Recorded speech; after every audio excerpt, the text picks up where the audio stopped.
In this episode of the Smart Community Podcast, we are keeping with the theme of startups and regional areas with this bonus episode. In this episode, we speak with Leanne Kemp, the founder and CEO of Everledger and the Queensland Chief Entrepreneur. Leanne's company Everledger uses blockchain technology to track high-value assets, such as diamonds, art and wine, with the aim of increasing transparency and trust with technology. As Queensland's chief entrepreneur, her role is to develop the state's startup ecosystem, attract investment, and support job creation. You may remember Leanne from episode 33, way back when we were called the Smart City Podcast. In that episode, I interviewed her together with Louise Mercer, then head of Everledger Australia and New Zealand, now Chief Experience Officer at Everledger, and spoke to them about blockchain and how they use it and why it's the next wave of the internet. So we'll link to that episode in the show notes and highly recommend you go back and have a listen. In this episode, I ask Leanne about what has happened since she was last on the podcast, and she shares a bit about her work as Queensland's chief entrepreneur. We talk about the crucial differences between smart cities and smart or intelligent communities, as Leanne calls them, and why the move towards community is so important. Leanne talked about the need to be expanding access to digital skills and technology for those that are otherwise likely to be left out, and her passion for the circular economy. We discuss the innovation Leanne is seeing from regional areas in Queensland, as well as having more entrepreneurs in government to be encouraging public-private partnerships. Leanne spoke about the ways we are good at collaborating, but so far not so good at coordinating, and that the coordination piece is the key to effective integration across disciplines, government, industries, and academia. We finish our chat discussing the emerging trend of recognising that we've so far been too myopic in thinking, and the need for systems leadership thinking is needed, as well as the need for more and better public-private partnerships. Now, I need to warn you that in this recording of the episode, we had some tricky technical issues, but we powered through. So there's a bit of background noise in places and some moments where fragments of words drop out. So I apologise for that in advance. But we really wanted to record this, so we pushed on through. We've done our best to make it listenable, and I really wanted to have Leanne on the podcast again because she has so much valuable insight into smart communities and in particular smart regions. As always, we hope you enjoy listening to this episode as much as we enjoyed making it. Welcome to the smart community, smart regions, smart towns, and smart cities. It's where we live, work, and play. With smart communities, the future starts today. Big data, smart mobility, emerging trends galore. The Smart Community Podcast is what you're looking for. Hello, Leanne. How are you today? I'm great. How are you? Good to be connected. I hope you're well in the world. Yes, I'm certainly well in the world. We'll see how we go. We're having a bit of technical issues here, but we'll jump straight in. And can you tell us about your background and what you're passionate about?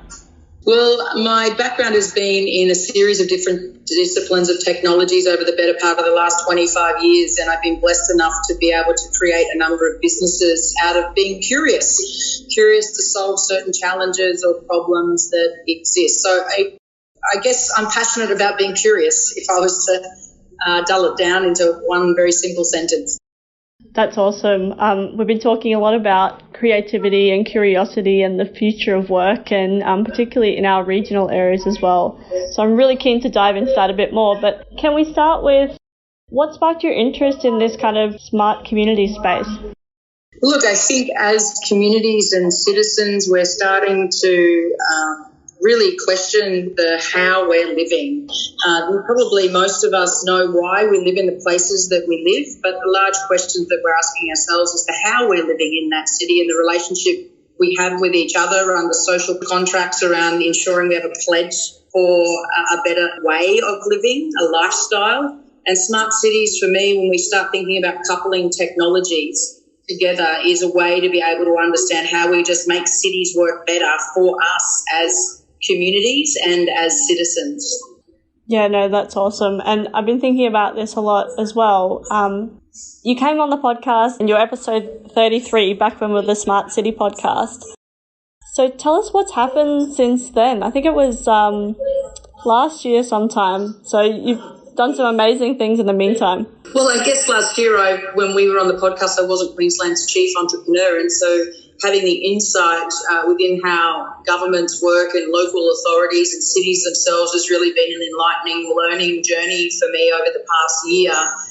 But more broadly, I'm really starting to see how we're merging or morphing from a concept or from the well thought out process of a smart city to intelligent and connected communities, which of course transforms the smart cities underlay, I guess we could call it. Practically everyone in municipal government knows what a smart city is, thanks to the marketing investments made by major technology investors and event coordinators and the support of national and regional government programs. But intelligent communities are different. Yes, it's a conversation I've been having a lot as well. And I guess, why do you think that this kind of, well, actually, let's go to, what do you think a smart community actually is? So, look, I think smart city projects are really defined as just being able to make the city work better. We can apply information and communication technology to accurately monitor and measure and control cities' processes. You know, we can apply these technologies from transport to water supply,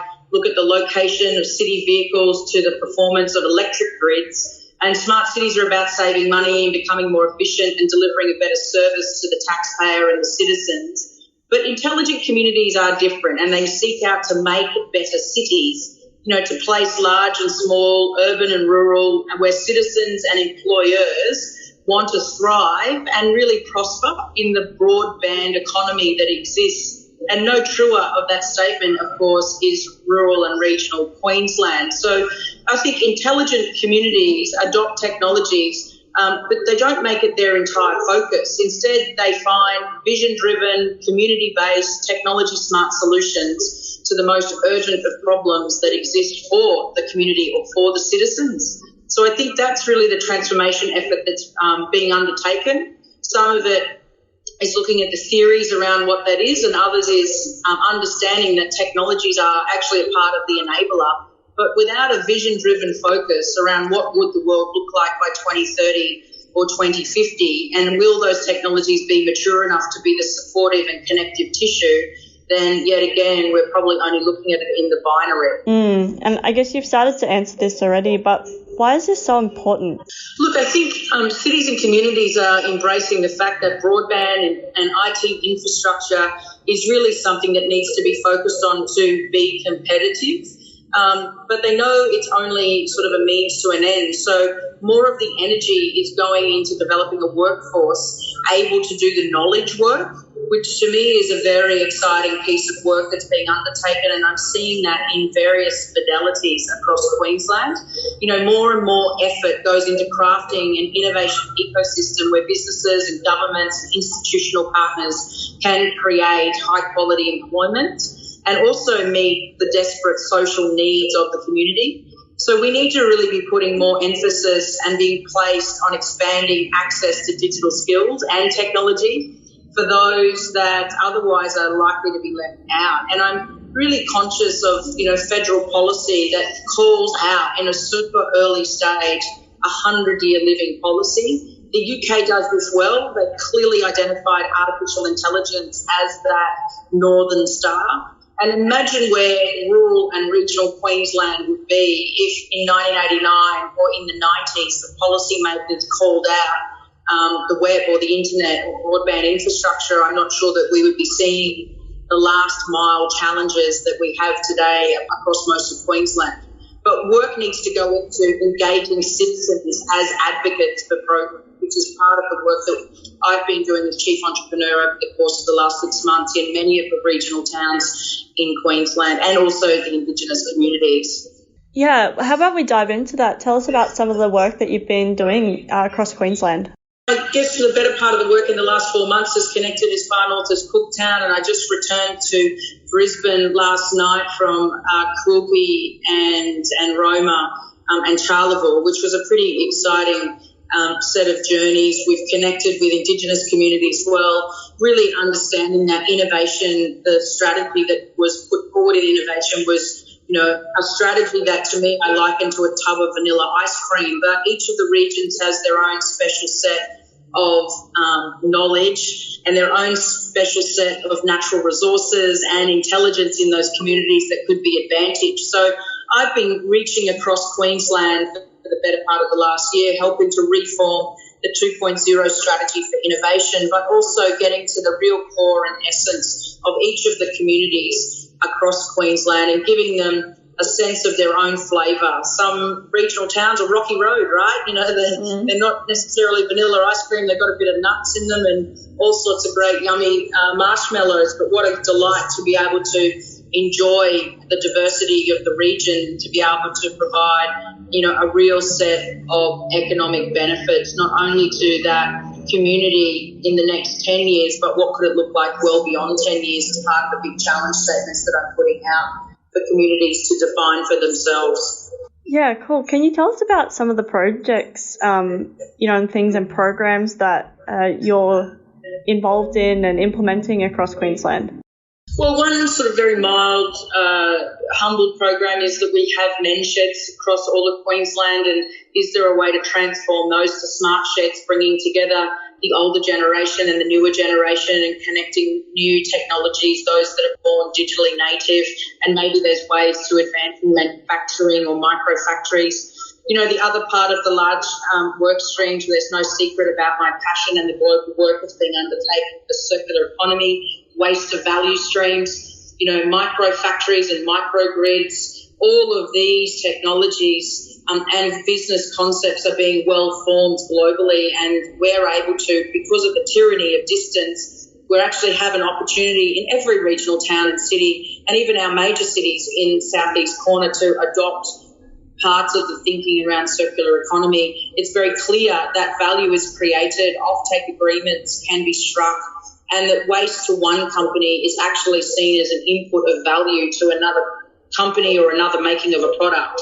So my focus has been on the nexus point of where innovation lies in circular economy, and then the overlay of advanced manufacturing procedures and processes, and even bioeconomy, you know, how we start thinking about the bioresources, the DNA coastline that exists in Queensland is enriched with entirely new ways of engaging and programming DNA and proteins, and we need to be thinking about coming closer to our scientific community in the enablement of that. Yeah, no, that's awesome. And I'm really keen to hear, in the most kind of remote areas that you're going, what are some of the key, I guess, nuggets of innovation that you're experiencing?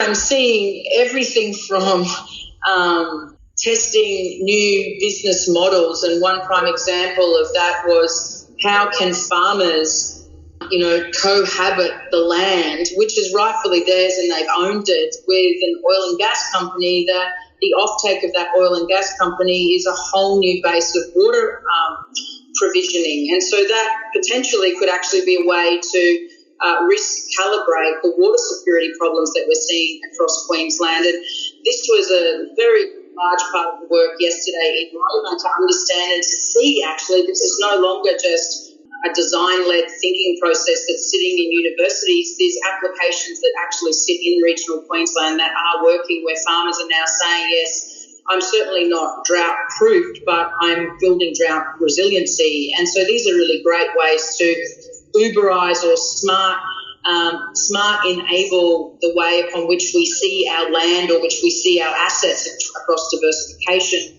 There's other work that's being undertaken in the deep scientific understanding of how some of our bush tucker or the indigenous plants that have been growing in parts of those communities over the better part of the last hundreds of thousands of years or even hundreds of years can be used in far better ways with medicinal qualities that maybe we haven't commercialised. And through the anchoring with our great universities, we're starting to put in food incubators to enable the commercialisation of these things coming out of what is largely not known as a city. You know, you wouldn't say Wujawutul is a city, it's a town, but who's to say that within the next number of decades it's not known globally in the world, not as a town, but as known as a burgeoning city where, you know, the creative tissues are coming together through vision-driven entrepreneurs that are indeed community-based, but also Indigenous-based. And so this is very exciting. We're also starting to see, really surprisingly,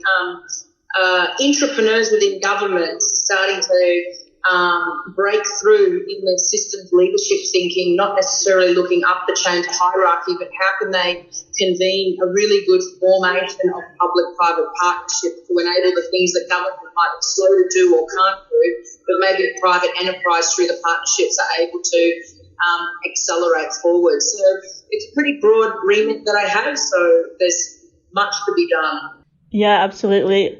And I've heard you speak a couple of times now. It's been very exciting. And I can say you're definitely having fun along the way, right? I mean, I'm just living the most extraordinary life. I feel like some days that my life is best described as fact-based dreaming. Oh, my God, I love that. That's amazing. Okay, let's get back to serious now. How do you think we can better integrate across these different disciplines? I mean, in this amazing work that you're doing, how do you bring people together? Well, I think we have to take the fear and failure out of innovation, and certainly as an entrepreneur, we're not always waking in the morning and asking for permission. We often ask for forgiveness, but not only that, I don't wake up in the morning having a fear of failure or even thinking about failure, but I do think and I do calibrate risk. So we do have a challenging environment here. We have the tyranny of distance. We actually have very solid economic models in so much that we are very blessed across Queensland, that we have incredible natural resources, amazing natural beauties like the Great Barrier Reef, 7 wonders of the world. But we're also challenged. We have 3 tiers of government that need not just collaboration, because I do feel that there are essence and parts of what we're doing in Queensland that are showcased as an exemplar for collaboration, but I'm not sure that we're doing the coordination well. So the coordination is really the next set of work that needs to be done. We know how to get the right people in the room, but we're not necessarily enabling the how we go through to the coordination effort in an elegant way. I feel like it's the baby elephant walk that we're trying to pronounce as ballet dance on stage. Is there anything different we need to do across regional and rural Australia? Yeah, we need to show up and be present. I love that. What are the emerging trends that we're not talking about enough?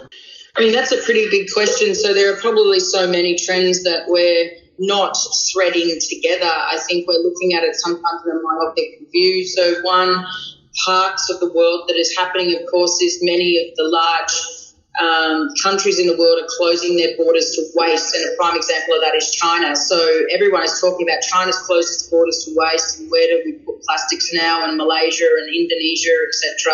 And they too are closing their borders. But what we're not seeing or talking about is the fact there's an and statement after China closing its borders to waste, and the and statement is they have a federal minister for circular economy. So they're closing their borders to waste and they have a federal minister for circular economy. They're not appointing a federal minister for circular economy to close the borders for waste. They're seeing it largely as an economic principle. It's very clear that they are able to put policies and formations and put a straight line out into where jobs and value is created out of the circular economy. So I'm not necessarily seeing that we're linking the strategic mechanisms of geopolitical movements and understanding the tectonic plates that are moving in these large trade streams actually are showing us parts of the northern stars that we can start to chart towards, and we're seeing it only in one dimension rather than in the wholeness of the dimension. I also think we're underestimating the business model innovations that are occurring and how we as citizens are starting to rethink the promise that we have for making to ourselves and even to the next generation, whether it be environment or climate. Whether we're starting to really question the types of technologies that we know are emerging are not necessarily should be seen in single disciplines. They're converging together. So we're not talking about the emerging trends when even science is being disrupted now at a rate of not outstanding.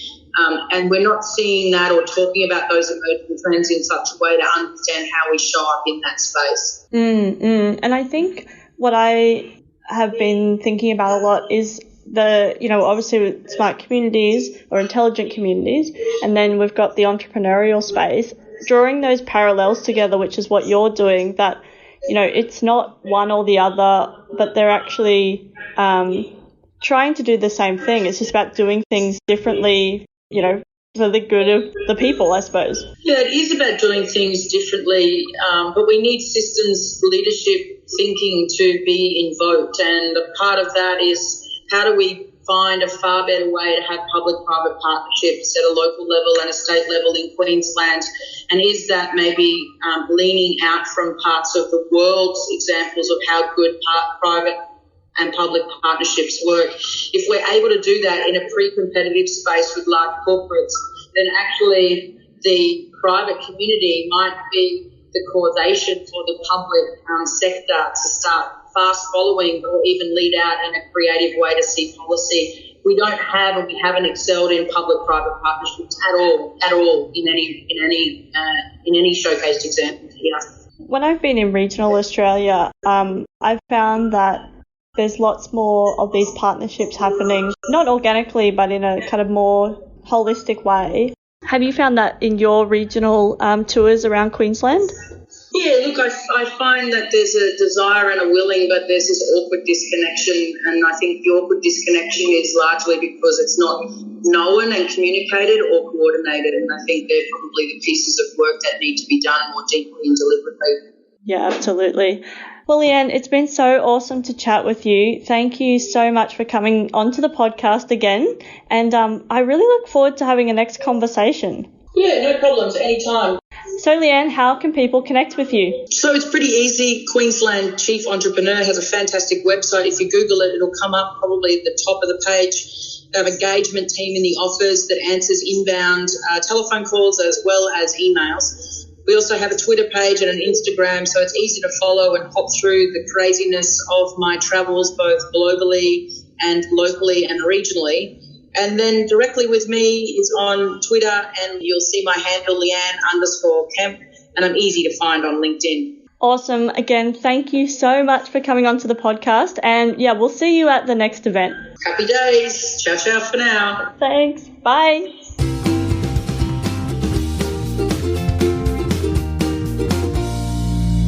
The Smart Community podcast is brought to you by My Smart Community. If you're trying to deal with disruption, not sure what technologies to buy, need to facilitate genuine collaboration, then we can help. Email hello@mysmart.community or head to www.mysmart.community/consulting. Thanks so much for listening to the Smart Community Podcast. Show notes for this episode and all other episodes are available on our website, mysmart.community/podcast. If you have any questions for us or any of our guests, you can email hello@mysmart.community. You can also find us on the socials. We are on LinkedIn and Twitter @SmartComHQ. That's com with 2 M's. If you are enjoying the podcast, please hit subscribe so you never miss an episode. And we would love for you to leave us a rating and review at wherever you listen. This really helps us reach more ears and eyes, so thank you for your support. As always, we hope you enjoyed listening to this episode as much as we enjoyed making it.